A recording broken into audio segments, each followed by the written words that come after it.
making it all the way through with some mistakes, but if you can turn it around, I think Clear has what it takes. So let's jump into game number 5 here at the North American Regional Finals. Admirable Crowan, take it away. Day number 1, 2 games left, and who are we starting off with other than Kyvix right now? Crowan, this was one of your fantasy picks. I feel like this has been one of your favorite players for quite some time now. Yes, ever since that mid-set win with just re-rolling any single 2 or 3 cost that popped up in his shop. C4 copies, that's the go button.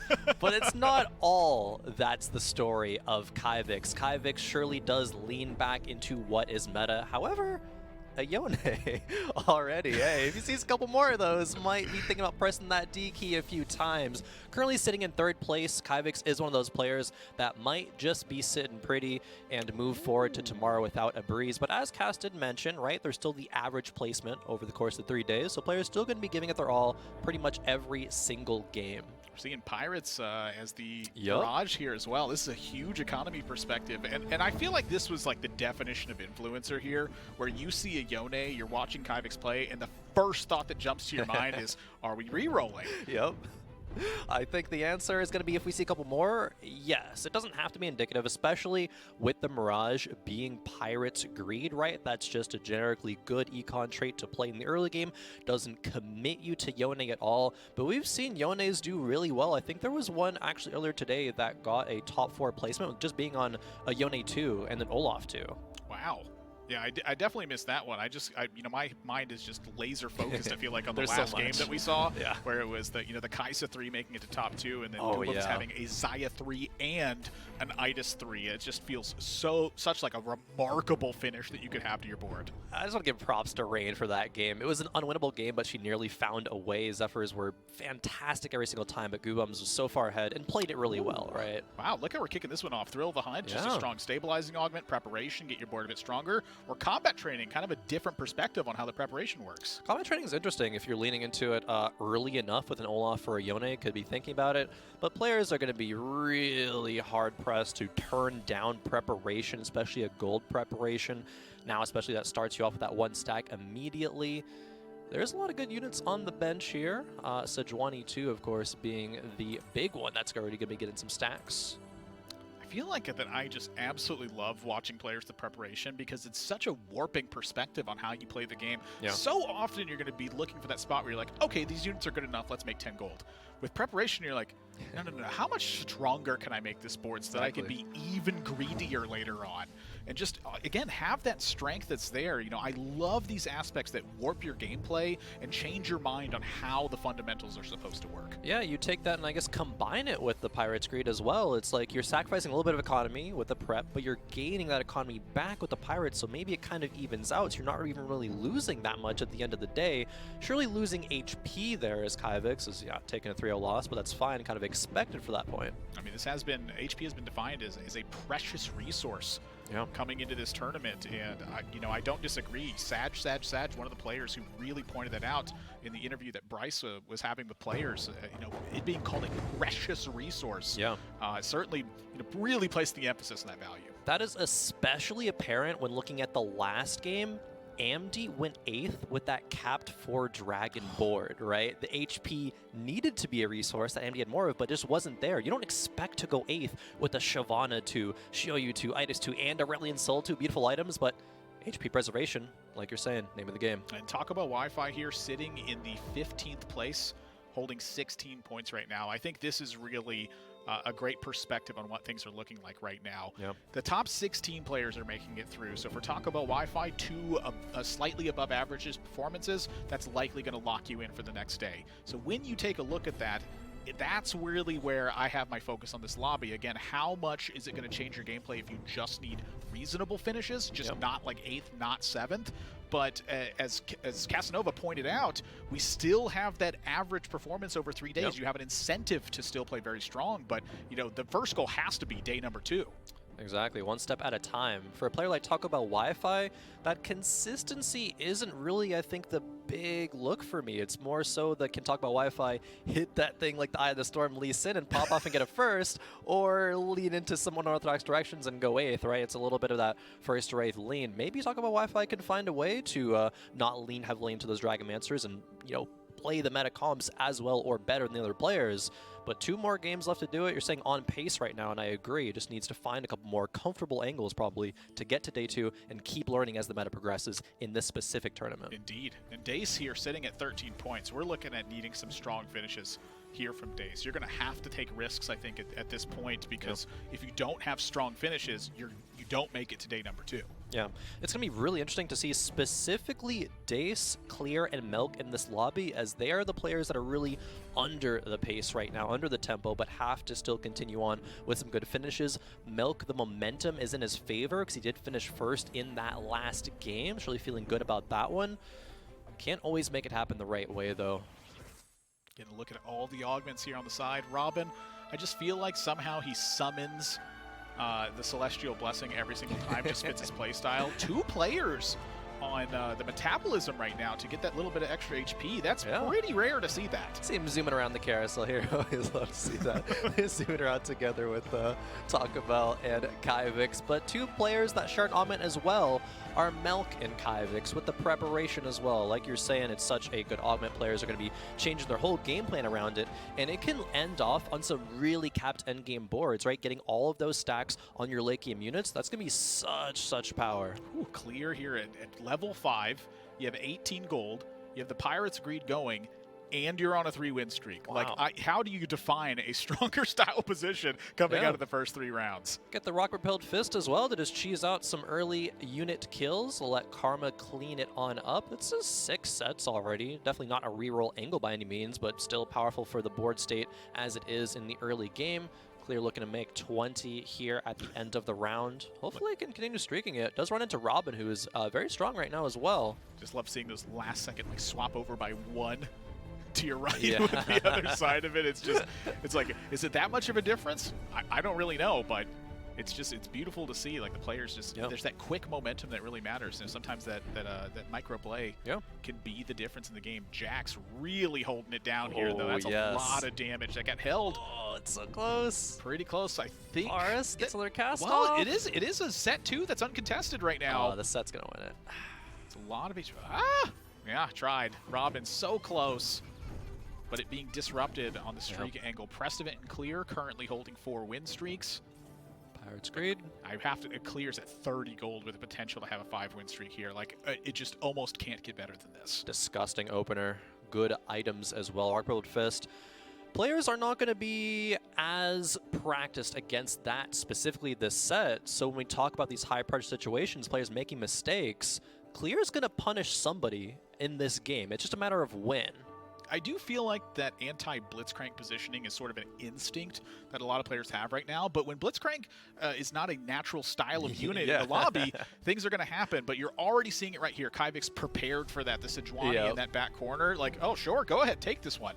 Kyvix not getting caught off guard. I'm sure somebody will, though. Although it is the NA Regional Finals. Maybe everyone is scouting out their kind of brains going 100 miles an hour here, saying, okay, we know Clear has it. We're going to always position around it and kind of let that ingrain into, you know, just you never want to go until you get punished by it. Decisive win from Clear, and Prestivant joining them as well. 2 100 HP players coming into this one.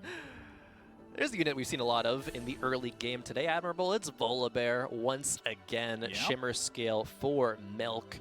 Preparation as well. There's the volley being prepped on the bench. The one on board is already fully prepped, it looks like. It's kind of nuts to always see this. I do feel like that Volibear has been probably one of the most strength influencing units that's in this early game. It feels like if you have Volibear, you're just ending up in stronger spots than the rest of the lobby. Yeah, Goobums, I think, expertly demonstrated that in the last game, showing how strong a capped Shimmer scale board can be, especially when you get it early and farm all these units. There's a couple of Yones here, but not really going to be the direction for Milk.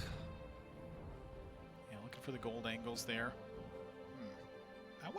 I mean, Milk's clearly got like a pretty decisive direction this one. A Bloodthirster and a Hodge. Like, you're looking at an AD comp, but it's just Soyfen. it's almost always Soyfen. But you know what happens if you're not finding those units? Like, what's your alternative in that one? Let's say two pair of Zayas show up, and you know, an Idas shows up as well. Like, you know, things like that can really change your perspective. I think Milk having an openness that direction right now, it could be an advantage or it could be a deficit. It just kind of depends on your outlook. Zaya's Yeah, Zaya's an interesting one because it's come out in spots that we have not expected to see it, especially today with Rambler coming out with that Zaya at the game number 1, did it expertly as well. And we talk about the Shimmer Scale composition, Zaya has been finding their way into those as well, right? Yeah. Give Zaya 3, taking that for a win. You can throw something like a Hodge on there. The BT, not quite the best Zaya item, but definitely... Hey.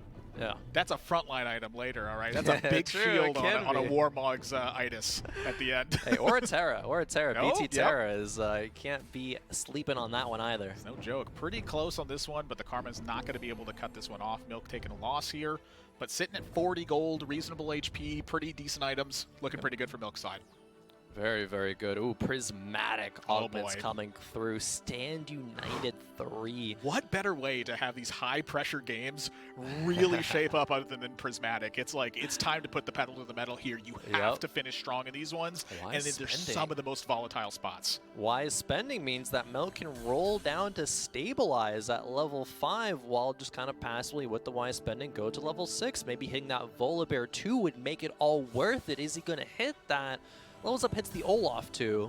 Again, this kind of like warps your perspective on how to play the game, and I love stuff like this. Like, not only is your board getting stronger, but you're also leveling at the same time. Like, I feel like wise spending, from my perspective, has always been an extremely strong augment, despite the fact that I have consistently failed with this particular augment. It's such a tough one because how often do you have this style of experience? Yeah.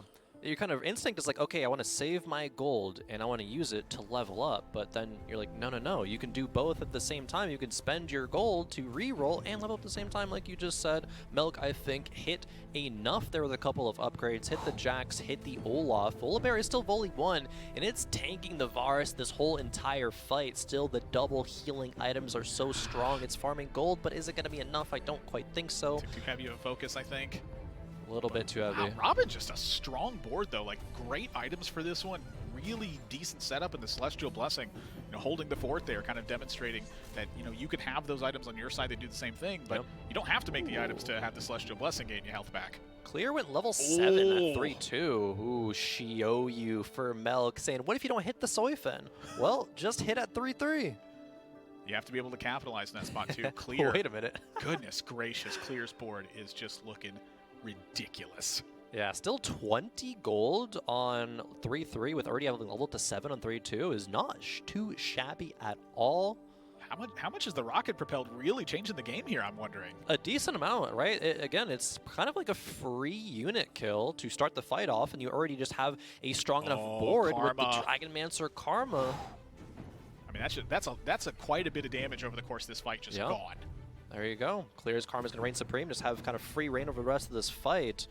Volibear is getting focused soon here again, not quite like last fight with the consistent damage of the Varus. It's going to be able to heal up in between Karma casts, so the Volibear might actually be okay here for Milk. Finds the way to the Karma right now, and I'll tell you what, the Yone items are not it for these Thieves Clubs. Not quite. Wow, Volibear. I can't believe this Volibear was able to just pierce this through as casually as it really looked. There we go. Clear's streak comes to an end. Milk punishes it even with just the Volibear 1 as we get into the stage 3. Carousel Admirable. No spats this time around for us. I feel like we were the spat whisperers, but they're not quite here. Sag sitting with the scoped. Prestivant with the binary airdrop. It's a great way to fill in looking for that third item. Robin, again, just kind of taking like the strong outlook sort of thing. And Kyvix, is that a golden ticket?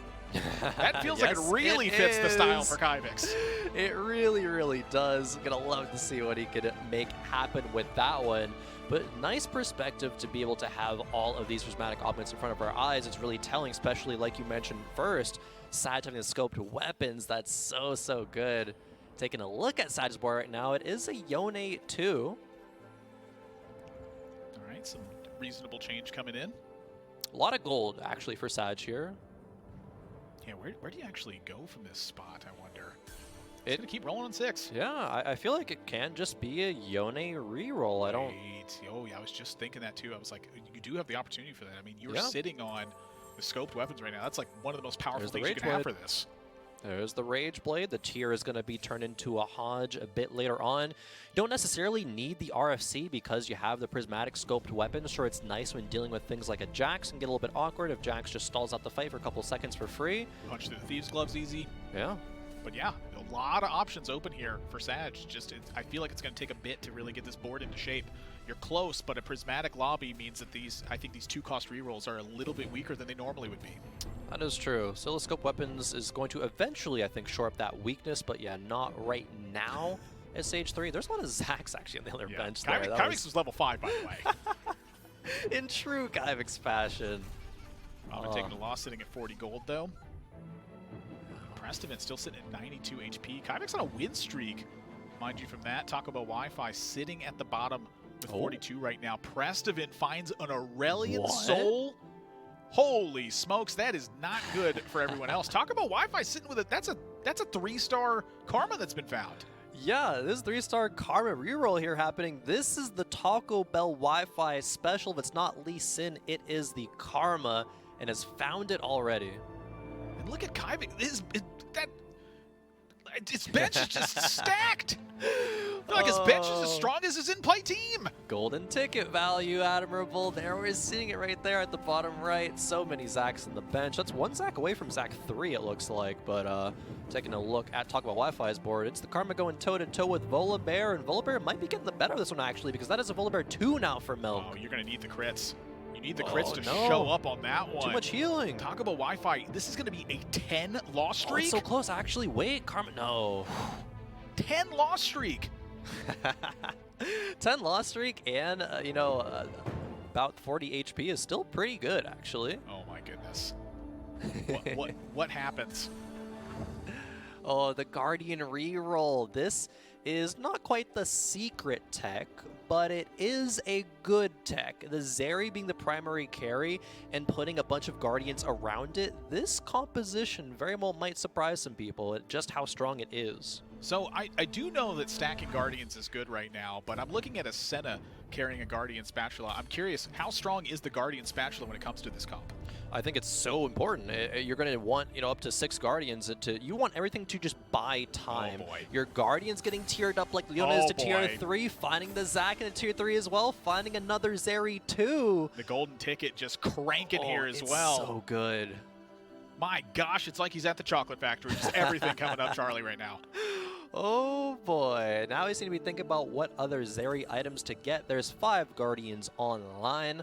Itis is still a bit far away to be, fit onto this board because Kyvix is still just level 6, but the end game spike for this board is going to be insane. I'm going to say right now, if Kyvix hits the 6 Guardian, hits the Zeri 3, this is almost guaranteed a top 2 finish. This has been a rare composition I've seen, but honestly, when I really start to think about it and kind of log through those games in my head, it does feel like these 6 Guardian 3-star carries have been massive in these kinds of lobbies. There was an unfortunate, I think, who was it earlier? Was it Rain Implosion? Somebody had 6 Guardians, Aurelian Soul 2 in the backline, and it wasn't able to quite do it.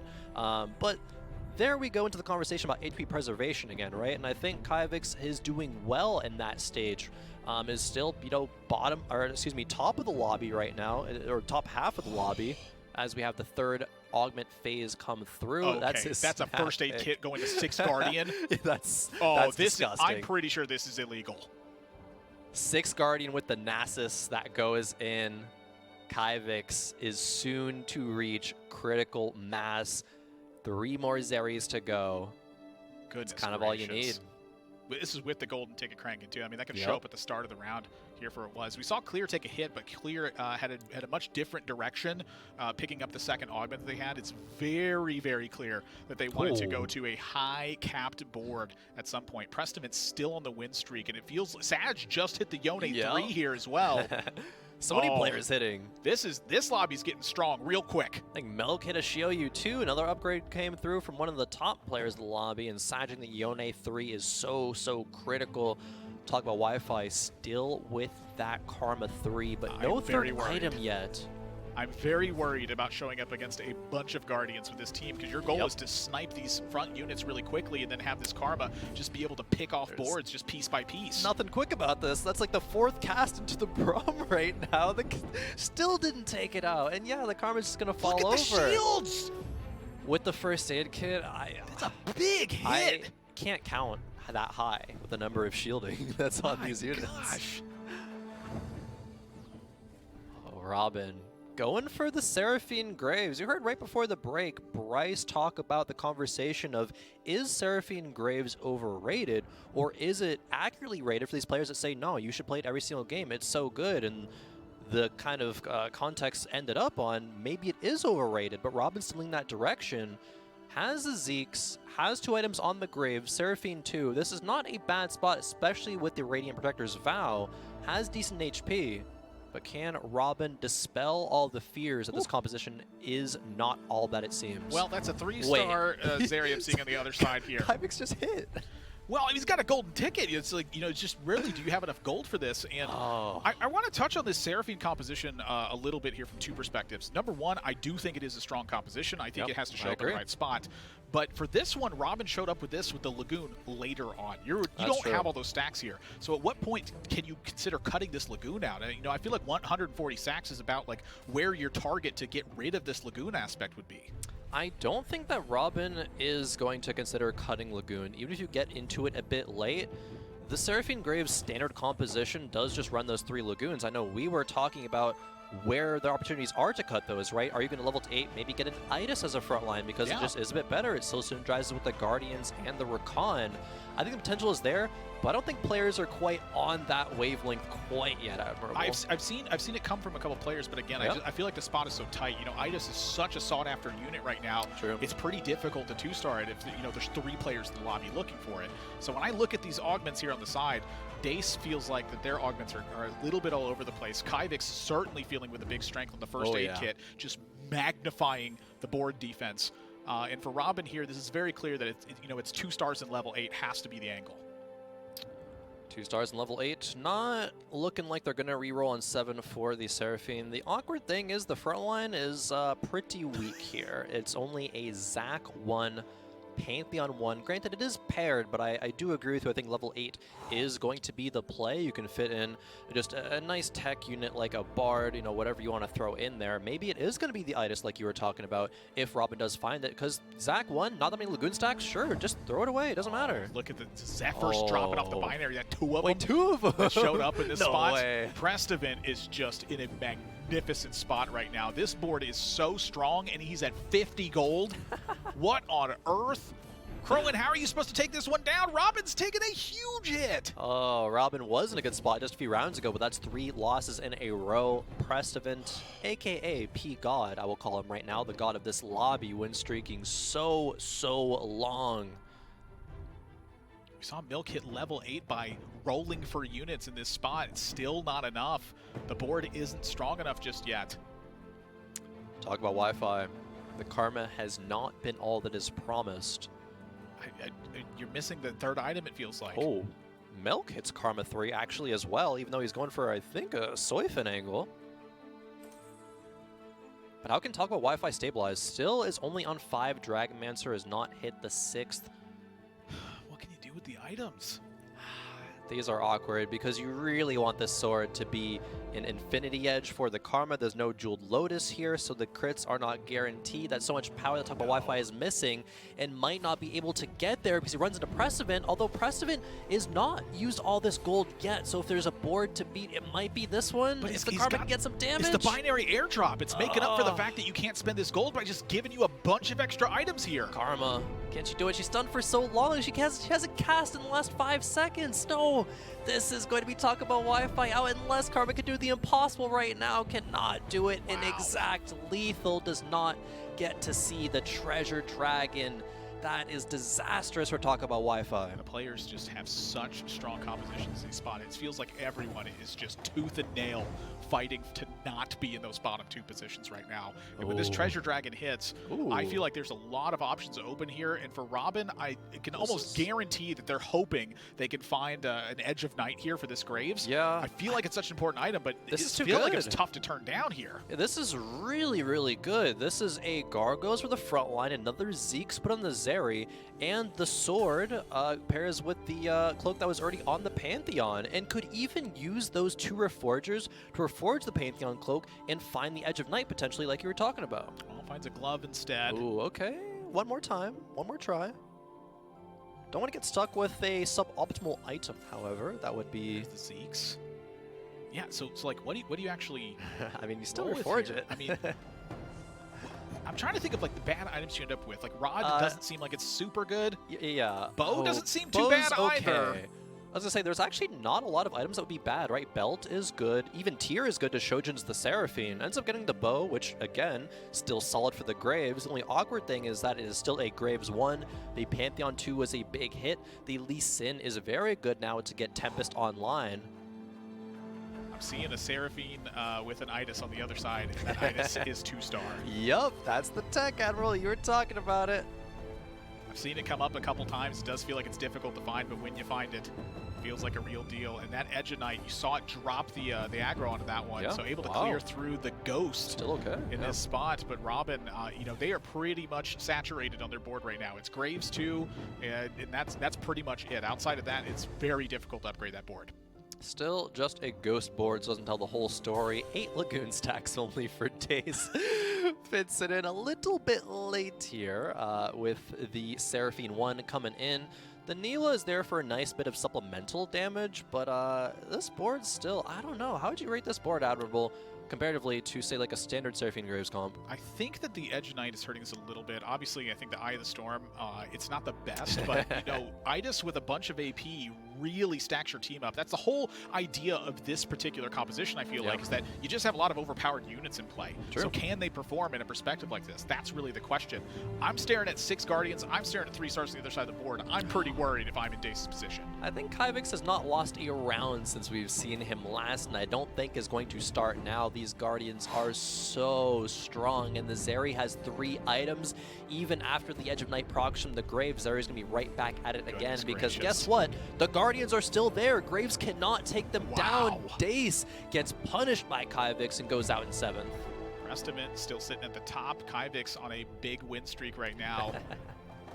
This feels tough to beat. Clear still with the Pirates in play. You know, it was, again, their whole idea was to get to the Dragons aspect, I think. You know, but it was that second augment that showed up. It really changed the whole perspective. They stopped trying to go for tempo and said, you know what, I'm going to cap this board out and try to win this lobby. 5 dragons, soon to be 6, Admirable, when the level 9 does come through, and that will be a beautiful thing to see. Has been nerfed a bit recently with the 6 dragons, but still is one of the, if not the highest cap board in the game. A lot of them are only tier 1, however. Deja 1, Itis 1. Clear still has a decent amount of HP to get there, though. Tough one to fight there as well. But for Clear, I mean, this was the angle to take. You know, they're sitting at 13 points. They're in 21st place. Take some big risks. risks. Can't be bottom 8, or you're not making it to day 2. You're going to have to flesh out some big finishes, and they're going for it this game. Already has dodged 8th and 7th with, again, a solid HP number. Even going up against this board, sure, that is a tall order to take down Sag, having hit a beautiful Yone 3 with these items. Clear still. Going to be leveling up in the next couple of rounds. Needs to hit. Goodness. Kyvix just feels untouched. Every time you look at this board, there's like a shield that's about as thick as imaginable in this spot. We're not on a dragon board here either. It's just, it's so tough to tell what to do with items at this spot. You know, like what's going to be making the biggest difference here? The Mirage Spatula, you know, a bit useless at this point. Yeah. I'm seeing a Zeri, like how often is the unit going to be what you're then taking here? Clear going with the Chalice here. To support this backline AP damage. Dragon's Claw getting picked up by Kyvix as well. Let's get even tankier! Why not get more tanky, right? Because there are some AP threats in this lobby. Deja, of course, the one that we see from Clear being one of them. And when players want to cap out their endgame boards, right, with dragons. Wow, already going level 9. Rolling once, not hitting. Called the Soju special, but the Clear special here. Swain going in. Is it worth it just to get the 6 dragons in already? I mean, 0 gold generation. A bit rough. Gonna exchange out the Gambler's Blade. That's gonna be the Chalice that comes in for that spot. Go ahead and continue to buff the backline damage. Is it enough to supplement this fight, though? Because let me tell you what, Milk's board has fleshed out nicely. This will be very interesting to see, actually. Can 6 dragons, but most of them being tier 1, do enough? March to the backline. Yeah, he's already in there. Runan's doing a lot of work as well. Deja going to be swinging through the whole team there. Olaf healing back up with the Hodge, and Deja cannot do it. Surely Shioyu's going to cast again here soon. Yes, the Deja does go down. It was a bit closer than I thought, but still, Milk does take it pretty decisively. Shioyu still full HP. Robin knocked out.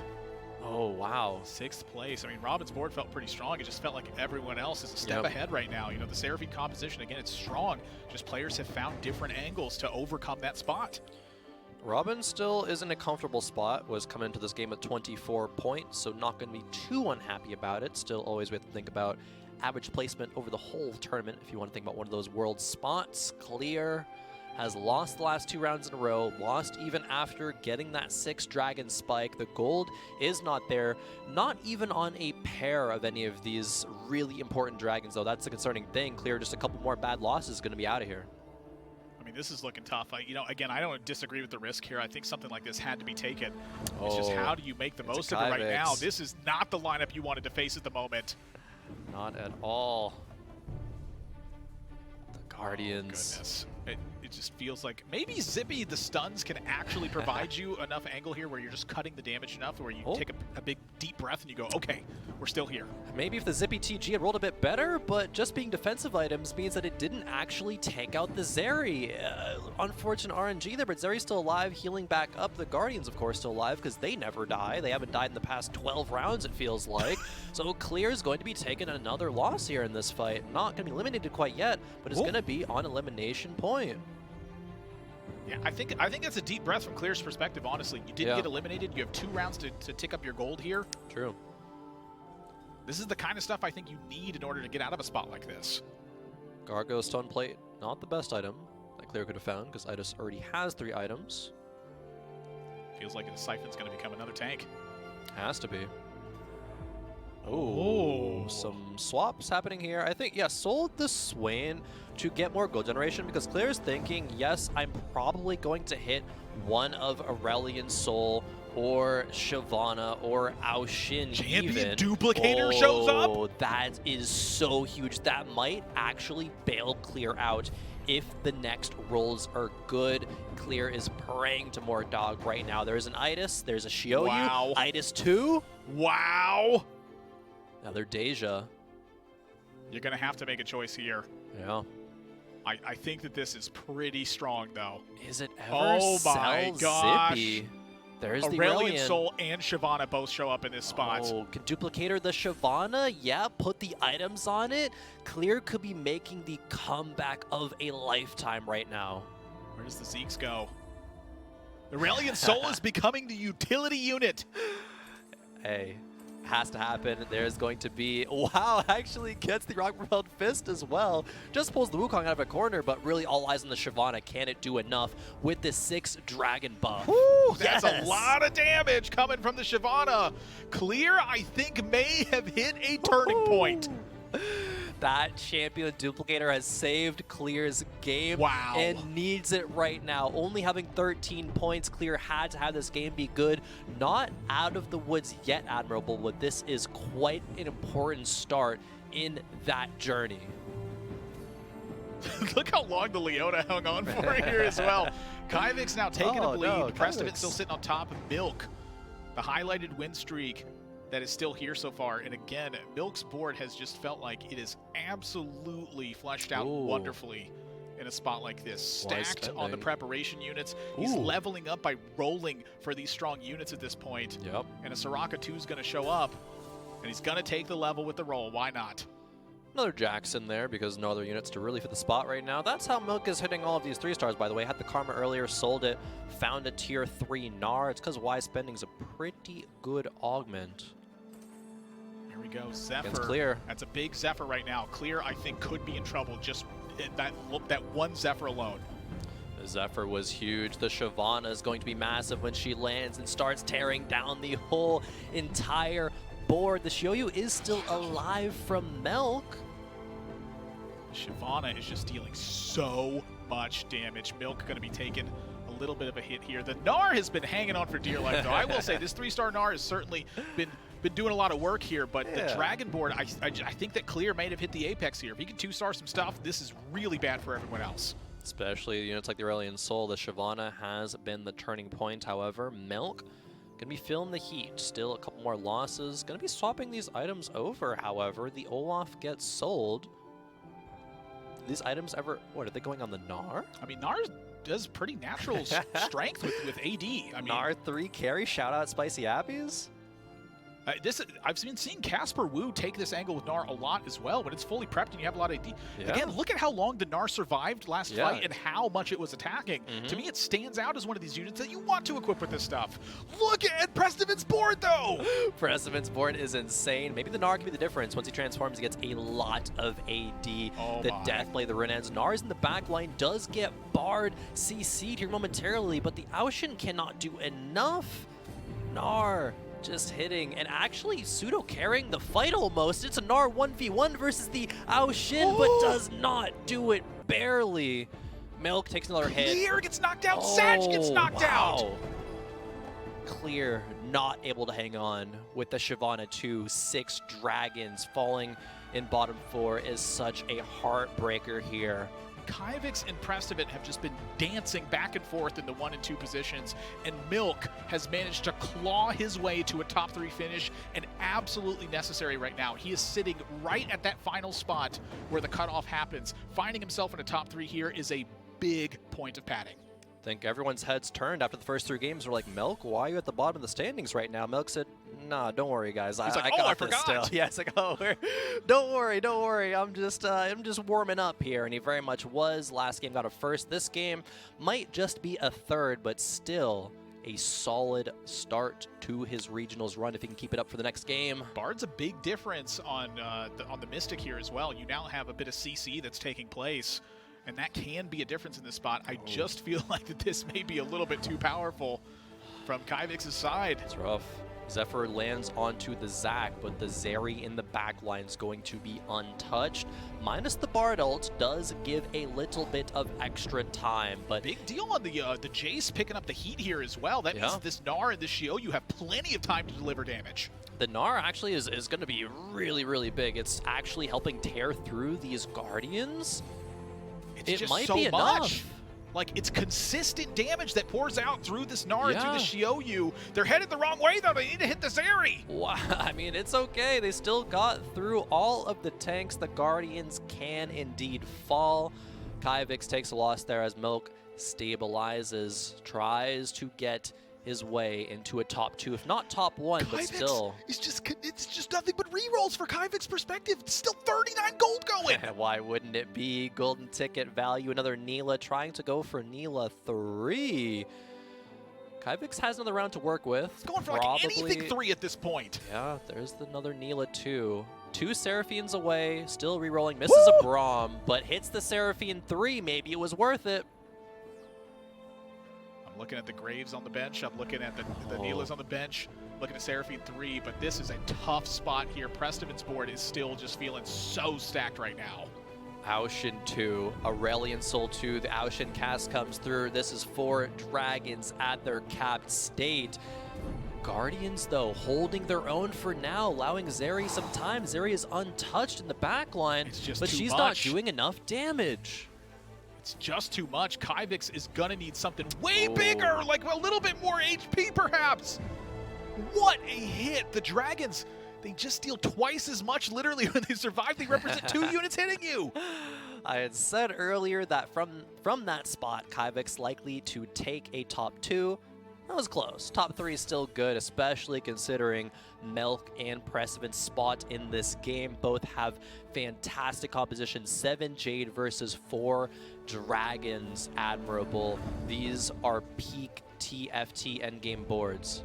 I'm looking at the item here from Prestivin's side as well. You talk about something that's going to help, it's that one, but you look over again and you see the Dragon's Claw there. Maybe that's something that can buy you a little bit of time. That's very good. Milk here making the strong read as well, going, he was well set up to find more Mystics to pour into play. This was a great setup from Milk's side. Or Mystics, a D-Claw, especially when you go up against specifically, well, all of the Dragons, really, besides the Terra, the Aushin, the Aurelion Soul, and the Shyvana, all going to be dealing a lot of magic damage there. The BT even for extra shield on the Aushin, but Milk also level 9. Gnar 3. I wouldn't have thought this to be the highlight of this one, but Milk finding an angle. Yeah. Yet again, clawing his way back. Zephyr Cheese coming up. Can 4. you land it well? Big deal. 4 Mystics now took out the 7 Jade, only rocking with the 6, but I think it might be worth it. That Mystic MR is so valuable. Xiaoyu in the back line trying to take down the Ao Shin. If the Ao Shin gets knocked down, I think that's really a major difference in this one before the next cast as well. This is all up to Aurelion Sol, it feels like. Gets knocked down. Milk is going to pick up a win here, I'm pretty sure. Yes, it's just too much MR. Too much MR. The tech from Milk saying that how can I win this 1v1 matchup? Generically, 7 Jade fantastic, but specifically in this matchup, Milk has the correct heads-up read. Going to be swapping out that Zephyr for a bit of nice Zephyr cheese, and it's pretty telegraphed. We're going to put your carries because of the Terror, right? Having those 3 hexes. The Zephyr is going to be so easy to hit. Yasuo 2 for Milk if he wants it. Where does it go? I just don't know where it fits in. A bit surprised by the Jace being sold there, but again, the Zephyr cheese is in play. That feels like a big deal here. And the Gnar, I really want to highlight the Gnar and this Shyvana in particular. Jace was holding a lot of damage in that spot and dealing a lot as well. The thing is, Xiaoyu does not have as easy backline access as he did in the last fight, so this might swing entirely the opposite direction, Admirable, unless Xiaoyu is able to heal back up. The fully stacked Titans, there's so many stats, but no, Milk takes a big hit and is out. Prestivan takes game 5. And that's just